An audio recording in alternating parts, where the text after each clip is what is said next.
Il était une fois, dans le ventre tiède de l'Afrique de l'Ouest, niché entre la forêt dense et les eaux salées d'un lagon qui semblait infini, un village de pêcheurs battus par le soleil et l'espoir.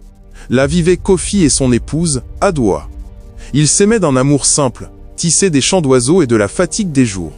Mais leur amour était une maigre couverture contre la pauvreté.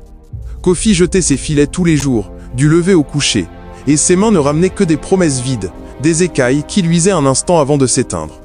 Leur hutte de terre, autrefois un abri chaleureux, était devenue le témoin silencieux de leur faim et de la honte qui rongeait Kofi, le guerrier incapable de nourrir les siens.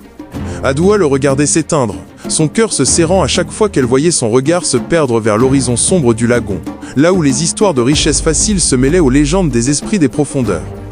C'est cette fatigue, ce désespoir froid qui ouvrit la porte à ce qui ne devait jamais arriver.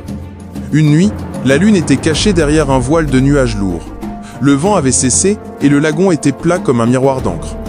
Kofi s'était aventuré plus loin que d'habitude, seul, car la honte l'empêchait de montrer son chagrin à Adoua.